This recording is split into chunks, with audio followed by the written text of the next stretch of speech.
오늘은 사도 베드로께서 우리 신앙생활에 매우 유익하면서도 수준 높은 그러한 가르침을 주고 계십니다. 그래서 한번 천천히 그 가르침을 한번 헤아려 살펴보겠습니다. 1절에서 우리에게 주시는 메시지는 육체의 고난이 사람이 짓는 죄를 그치게 한다. 이 매우 심각하고도 중요한 주제입니다. 우리 그리스도인들이 세상 사람들한테 손가락질 받는 이유가 자기들하고 조금 더 뭐 좀 다른 구석이 없다는 거예요. 노는 꼬라지가 자기들하고 똑같은데 입술로만 자기들은 뭐 천국 가니까 나불거리고 다닌다. 이 모든 원인이 똑같이 죄를 짓기 때문이에요.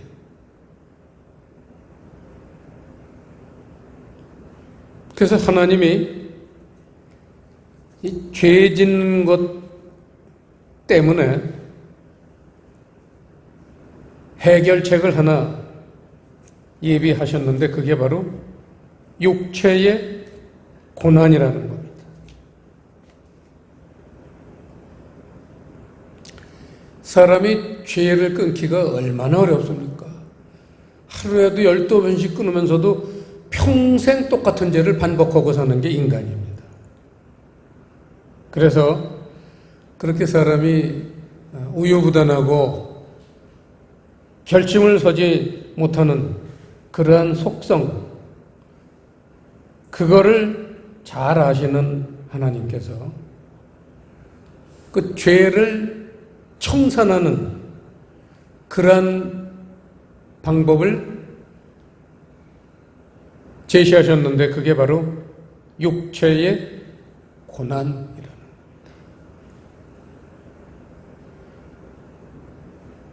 물론 죄를 지은 사람이 그 육체의 고난을 받으면서도 죄를 끊지 못하는 사람들이 더 많습니다. 그러나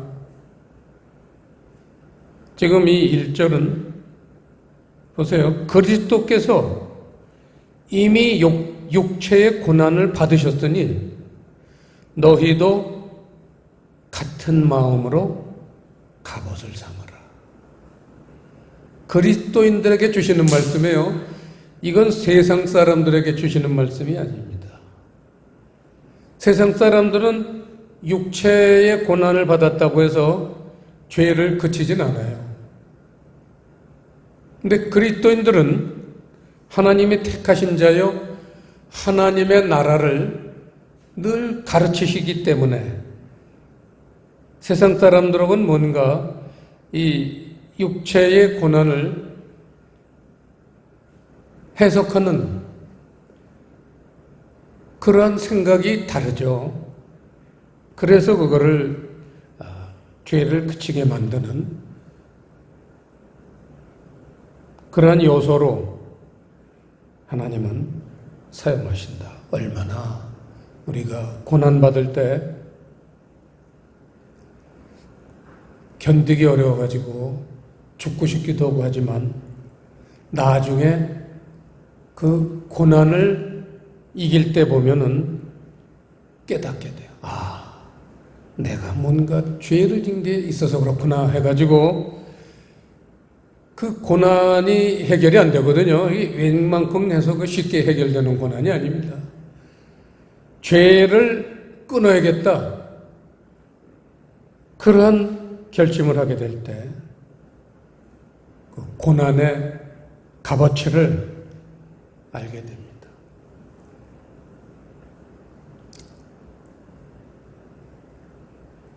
다윗도 시편 119편에서 67절에서 71절까지 고백에서 고난받은 것이 내게 유익이라. 이로써 내가 하나님의 율례를 배웠느니라. 해가지고 고난받을 때 하나님의 가르침이 왔다는 거예요. 이게 얼마나 우리에게 참 귀한 고백입니까? 그래서 이 2절에 보시면요, 그 죄를 좀 더 자세하게 설명하셨는데 2절에 보시면 그 죄를 사람의 정욕이라고 정확하게 분석을 했습니다. 사도 베드로가. 정욕. 이 정욕이라는 단어는 여러 가지 뜻을 포함하기 때문에 우리가 이걸 잘 살펴봐야 되는데, 칠판에 보시면 에피디미아, 우리 그리스도인들이 죄하면은 가장 중요하게 또 먼저 떠올려야 될 대목이 바로 이 에피디미아입니다. 그걸 정욕이라고 여기서는 번역이 됐는데, 욕망, 욕심, 탐욕, 탐심 전부 다 포함이 되는데, 이 탐심이라는 거는 골로새서 3장에 그 5가지 땅에 있는 것들을 청산하라고 하시면서, 탐심은 우상 숭배니라 할 때 그 탐심이란 단어가 바로 에피데미아입니다. 그 다음에 이 죄를 제하는 방법, 이 육체의 고난이라는 것과 죄의 원인이 정욕이라는 것과 이 두 요소를 결합한 말씀이 하나 있습니다. 아주 중요하죠. 그 1절과 2절을 요약한 말씀이 바로 거기다 써놓으세요. 1절, 2절을 합해서 갈라디아서 5장 24절. 갈라디아서 5장 24절 합독하시겠습니다. 그리스도 예수의 사람들은 육체와 함께 그 정과 욕심을 십자가에 못 박았느니라. 유명한 그리스도인의 정의, 사도 바울이 그리스도인이란 어떻게 정의를 내릴 거냐. 여기에서 욕심이라는 단어가 바로 에피디미아입니다. 그러니까 십자가에 못을 박아야 될 가장 중요한 죄의 덕목, 그게 바로 에피디미아라는 겁니다. 그리스도인들이 세상 사람들한테 욕을 먹는 이유도 바로 이 에피디미아를 십자가에 못 박지 못했어요. 그래서 갈라디아서 5장 24절은 십자가 없인 그리스도인이라 할 수 없다라는 대명제입니다. 그러니까 길에는 교회 다니는 사람은 산더미처럼 많지만 그리스도인은 찾아보기 힘든, 종말이 갈수록 점점 더 그럴 겁니다. 왜냐하면 종말이 갈수록 마귀는 죄 안 짓던 사람도 죄 짓게 하고, 죄 짓는 걸 별로 그렇게 크게 걱정하지 않던 사람들은 더 큰 죄도 짓게 만드는 게 종말입니다. 그래서 인간성이 파괴되고 정말 사람이 사람을 보기에 견딜 수 없을 정도로 더럽고 추하고 악한 그러한 모습으로 사람들은 변질될 겁니다. 교회도 똑같다는 거죠. 어떤 경우에 십자가를 진 사람이 아닌 경우에 그렇다는 거예요. 십자가를 진다는 거는 그냥 입술로 기도하면서 저 십자가 졌습니다 그런 게 아니잖아요. 실제로 십자가를 지는 거잖아요. 그 죄를 가지고 내가 죽는 거예요. 십자가 지는 거예요.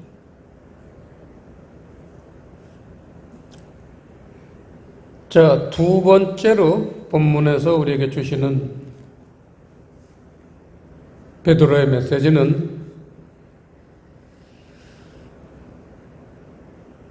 5절에 나오는데 조금 아까 그 2절의 정욕, 소위 욕심이라고 많이 번역이 된 이 욕심을 풀어주는 거는 3절이에요. 거기 보면 음란, 정욕, 이 정욕은 에피데미아예요. 음란, 정욕, 술 취함, 방탕, 연락, 우상숭배. 이렇게 여러 가지 죄를 또 좀 자세하게 나열했습니다. 음란이라는 단어는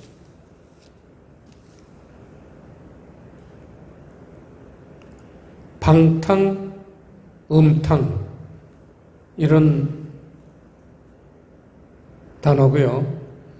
술 취함이라는 단어는 오이노피기야 이 단어는 술에 빠짐이란 뜻인데 이건 그냥 우리가 술 마시는 거를 얘기하는 게 아니에요. 성경은 하나님 나라에 대한 얘기이기 때문에 하나님이 보시기에 술 취하는 게 뭐냐. 이게 문제죠. 그거를 야고보서 4장 4절에서는 세상과 보타는 거다. 그렇게 풀어주셨습니다. 그게 영적인 이제 풀어주시는 거죠. 너희 간음하는 여인들이여, 여인이라는 건 교회예요. 너희 간음하는 여인들이여, 세상과 벗하는 것이 하나님의 원수가 되는 것을 알지 못하느냐 해서 간음하는 교회들, 죄를 짓는 교회들, 그 죄가 뭐냐? 세상과 벗하는 게 간음하는 거래요. 그거를 술 취함이라고 표현도 하고 있습니다. 그 다음에 방탕이라는 단어는 지나친 주연, 똑같은 거예요.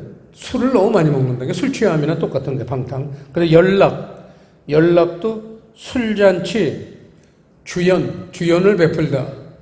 똑같이 술에 빠지는 얘기예요. 그러니까 술 취함이나 방탕이나 연락이나 전부 그 원인이, 영적으로 보면 그 원인이 세상에 빠져 있는 것. 그걸 얘기하고 있어요.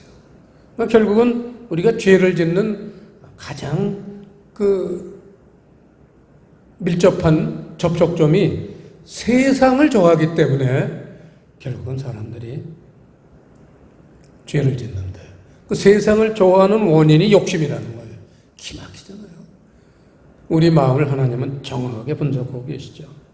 욕심, 욕망, 탐심, 탐욕, 이런 거를 십자가에 못 박지 못하기 때문에 계속 세상을 바라보고 있으면 죄가 들어와요. 죄가 달콤해지기 시작해요. 그래서 죄인이 되는 거잖아요. 자, 두 번째 오늘 베드로의 메시지는 죄를 청산했느냐 못했느냐, 십자가를 졌느냐 못 졌느냐에 따라 5절에 나오죠.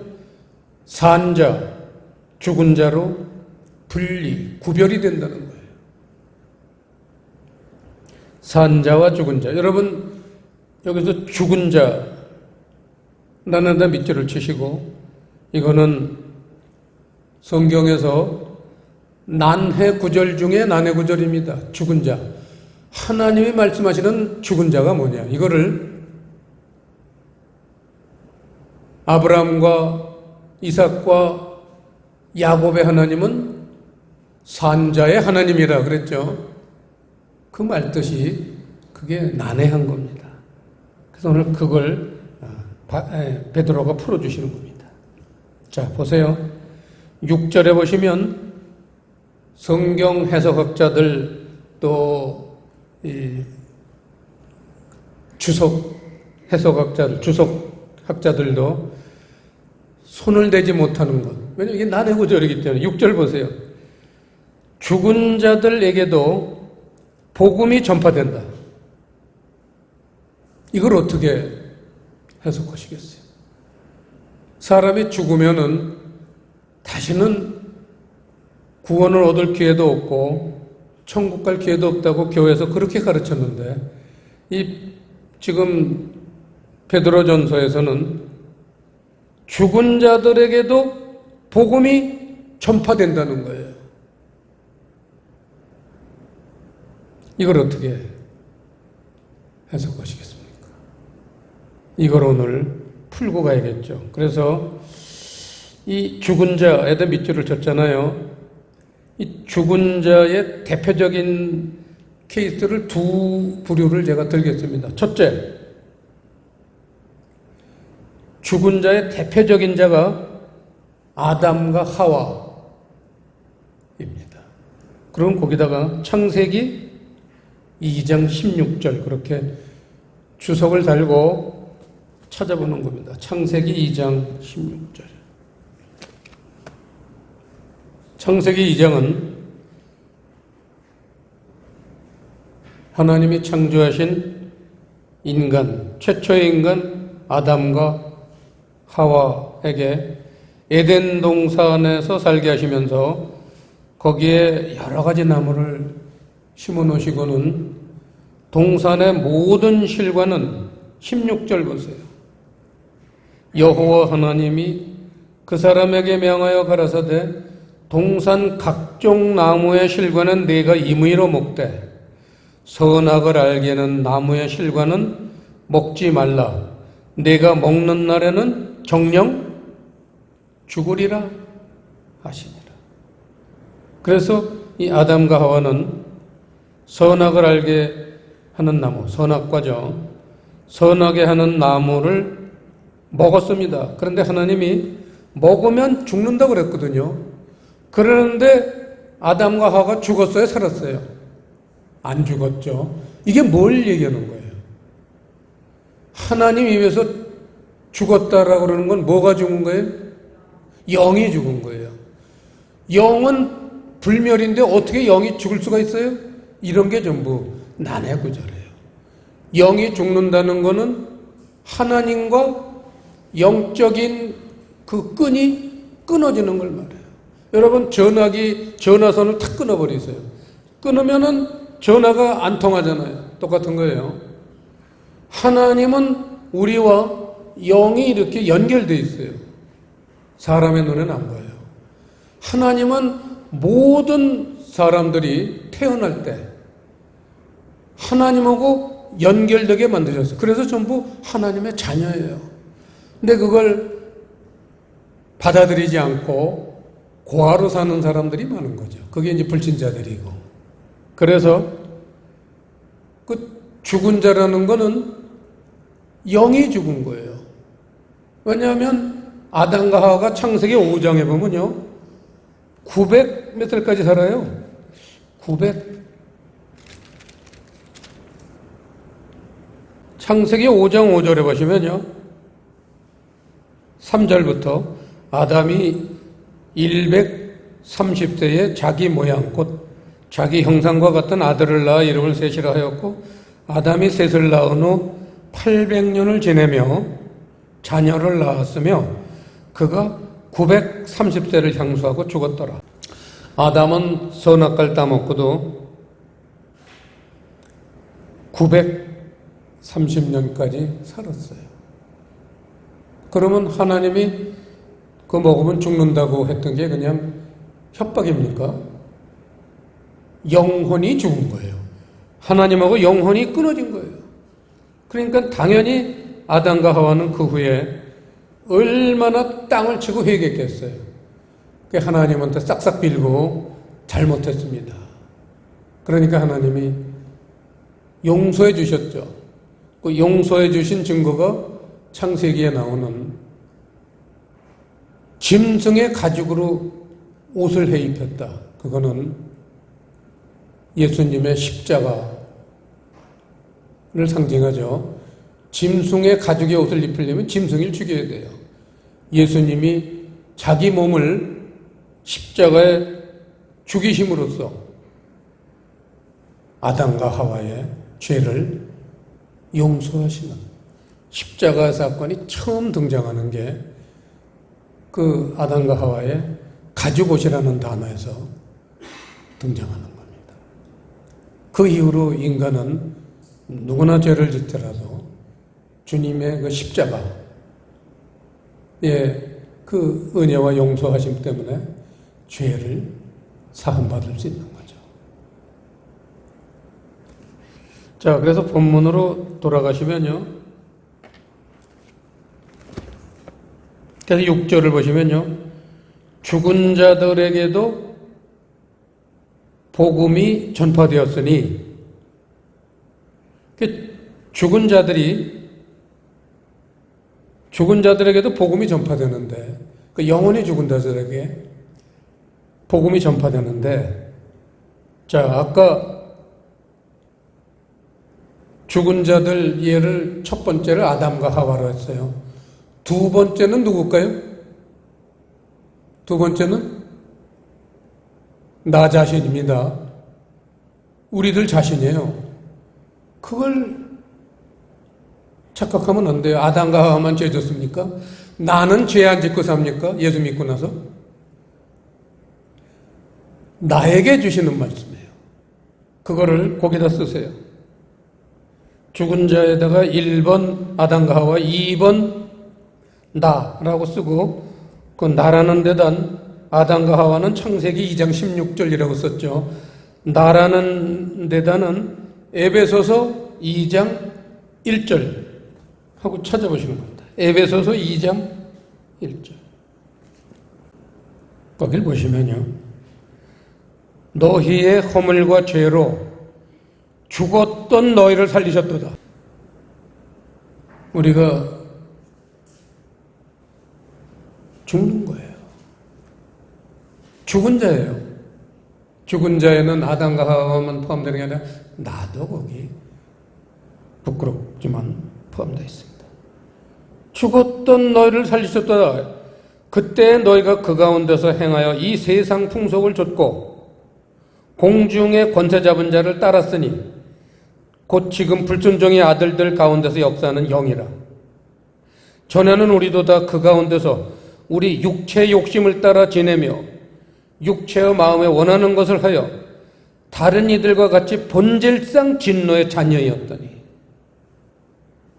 5절 허물로 죽은 우리를 그리스도 함께 살리셨고. 그거예요. 성경은 어디를 보나 우리는 죄인이라는 겁니다. 그런데 이 기독교에서 아주 귀한 그런 교리인 대속의 은총, 그거는 근본적으로 예수님이 십자가를 통해서 우리의 죄를 용서하셨다는 근본적인 원인이지, 우리가 죄를 짓고 살면은 그냥 죄인이에요. 죽은 자예요. 거기 무슨 대속의 은총이 적용이 안 되죠. 그래서 그걸 전에도 여러 번 얘기했지만 이동원 목사님이 정말 용감하게 선포하신 예수님이 지신 십자가는 죄의 용서의 근본이고 죄의 용서의 기본이고, 내가 진 십자가는 죄의 용서의 적용이다. 그러니까 십자가가 두 개가 있어야 되는 게 우리 그리스도인이, 참 그리스도인들. 세상 죄 짓고 사는 그리스도인들은 예수님 십자가 하나밖에 없어요. 아, 예수님이 내 죄 사했으니까 이제 나는 뭐 어떻게 살아도 천국 간다. 하지만 참 그리스도인들은 갈라디아서 5장 24절을 본받아서 내 십자가도 진 사람이에요. 그래서 죄를 청산한 사람, 죄를 끄는 사람. 똑같이 고난이 왔을 때 세상 그리스도인들은 고난이 와도 그냥 어떻게 참고 기도하면서 넘어가고 죄를 그칠 생각을 안 하지만 참 그리스도인들은 고난이 올 때 죄를 그칩니다. 그래서 죽은 자가 아니라 산 자가 또 있다.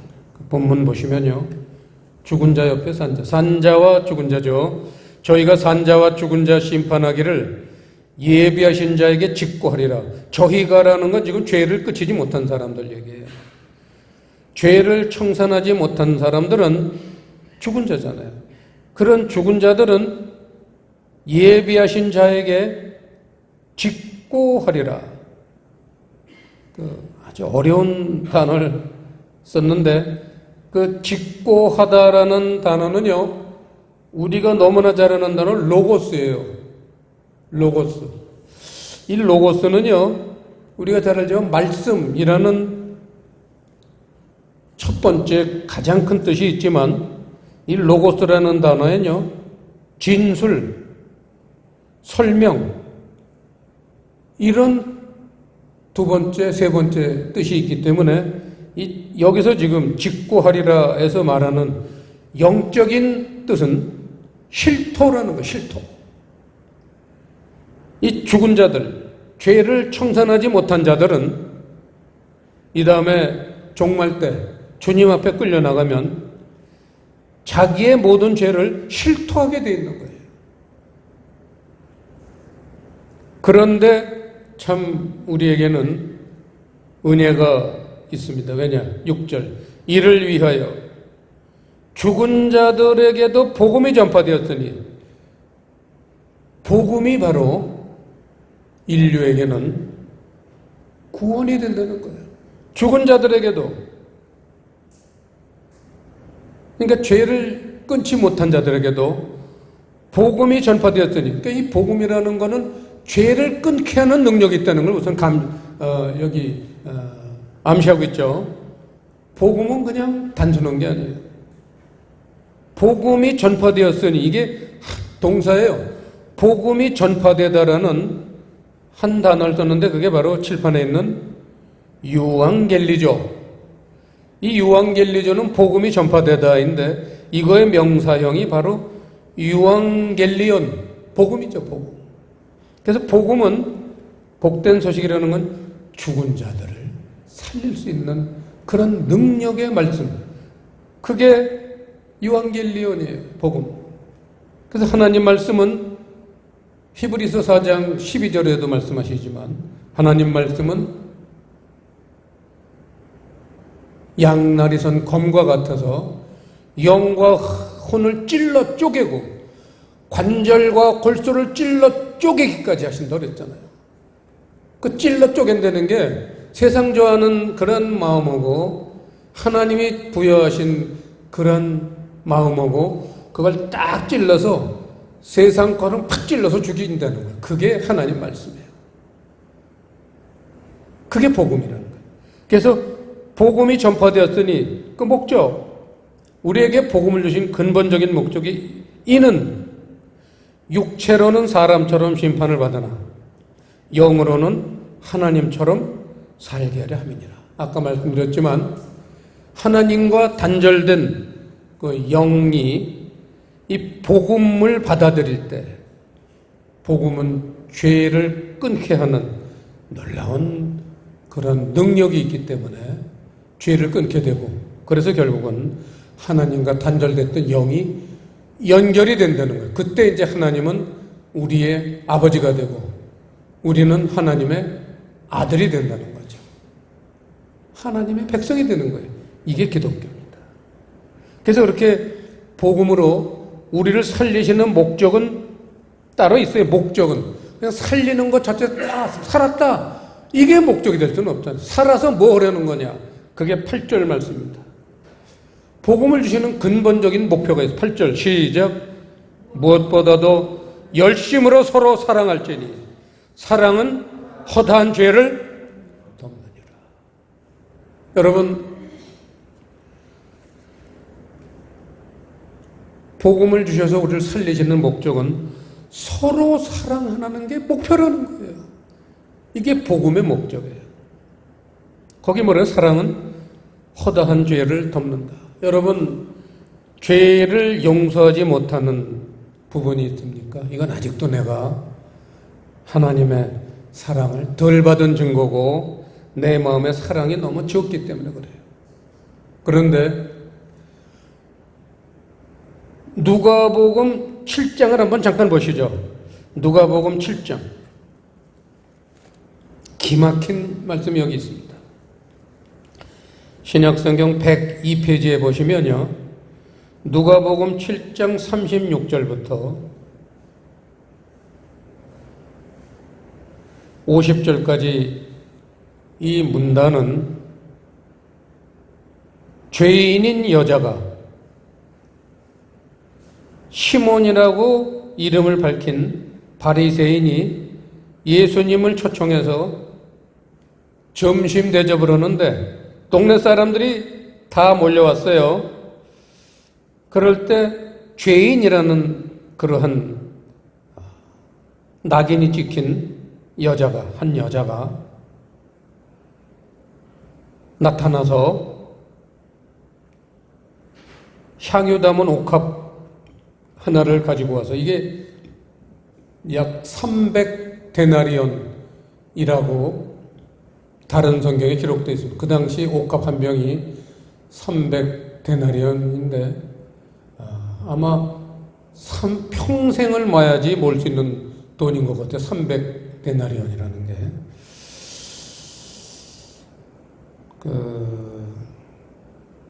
그 옥합을 깨뜨려서 그걸 예수님 발에다가 붓고 그랬던 그 사건을 그 만찬의 주인인, 오찬의 주인인 이 바리새인은 그 이 여자가 이 어떤 인간인지 알았으면 그렇게 자기 발에 향유를 붓고 눈물을 흘려서 그걸 머리털로 훔치고 그런 짓을 하게 놔두질 않았을 때 죄인을 가까이 하신다 이렇게 이제 생각을 했던 거예요. 그랬는데 예수님께서 예를 드신 거예요. 그 바리새인에게. 자, 어떤 사람이 500데나리온 빚을 진 사람이 있고 50데나리온 빚을 진 사람 둘이 있는데 그 주인한테 다 그걸 탕감을 받았으면 그 둘 중에 누가 더 그 주인을 사랑하겠느냐. 그랬더니 탕감을 많이 받은 자이지 않겠습니까? 하고 그때 예수님이 40손에 내 판단이 옳도다. 말은 딱 부러지게 잘했어요. 죄를 많이 용서받은 사람이 오히려 더 죄를 조금 져서 용서받은 사람보단 더 그 죄를 용서해 준 분을 고마워하겠죠. 당연하잖아요. 사랑하겠죠. 47절 보시면요. 이러므로 내가 네게 말하노니 저의 많은 죄가 사하여졌도다. 이는 저의 사랑함이 많음이라. 사함을 받은 일이 적은 자는 적게 사랑하느니라. 이 역설적인 얘기예요. 그래서 에라 이왕 죄를 짓는 김에 크게 죄를 진 사람들이요 용서받을 때 정말 회심을 더 크게 합니다. 예수님의 제자들 보세요. 얼마나 큰 죄들을 졌습니까? 사도 바울 같은 사람은 예수쟁이를 다 잡아 죽인 사람 아니야. 살인자예요. 그때 한두 명 죽인 게 아니라 그 당시에 가장 살인을 많이 한 살인자, 그런 사람이 예수님의 그런 용서를 받고 회심을 하면요 너무나 죄를 많이 졌기 때문에 더 많은 사랑을 느끼게 돼서 지구상의 어떤 사람보다도 주님을 사랑하는 사람이 되잖아요. 이게 참 아이러니고 역설입니다. 우리들의 약점, 그런 죄 때문에 약점이 이런 걸 하나님은 역영하셔서 자기를 사랑하게 만드신다는 거예요. 어떠세요? 나에게 그렇게 죄를 많이 진 사람이 주변에 있으니까 그 사람을 더 사랑해야 된다는 얘기죠. 그렇게 못하는 이유는 주님에게 아직 사랑을 덜 받았다는 얘기예요. 이게 오늘 본문의 메시지입니다. 복음으로 우리를 살리는 목적은 주님이 그 죄만 짓고 산 그 냄새나는 인간을 위해서 십자가에서 죽으셨듯이 우리도 그런 미워할 만한 사람들, 이런 죄인들을 위해서 십자가를 쳐야 된다는 거예요. 내 죄만 십자가에 못 박는 게 아니에요. 예수님은 자기 죄가 어디 있었어요? 예수님을 본받으라 그랬다가 4장 1절 본문에 그리스도께서 이미 육체의 고난을 받으셨으니 너희도 같은 마음으로 갑옷을 삼으라 그랬잖아요. 주님의 십자가를 본받으라는 거죠. 갑옷을 삼으라. 주님이 자기하고 아무 관계도 없는 사람들의 죄를 지고 그걸 다 용서하시고 구원하셨듯이 우리도 복음을 통해서 똑같은 그러한 길을 가라는 게 오늘 말씀입니다. 기도하시겠습니다. 아버지 하나님, 오늘 베드로 전서 4장 말씀을 통해서 참으로 우리가 해결하기 어려운 난 문제, 죄를 청산하는 문제, 남을 용서하지 못하는 문제, 이러한 문제의 근본적인 원인과 해결책을 제시해 주셨으니 이 말씀이 나에게 영혼의 생명이 되어서 결국은 해결하지 못하던 이 문제들을 해결하는, 하나님께 사랑받는, 복받는 사람들이 모두 되도록 인도하여 주시옵소서. 감사를 드리오며 예수님 이름으로 기도드리옵나이다.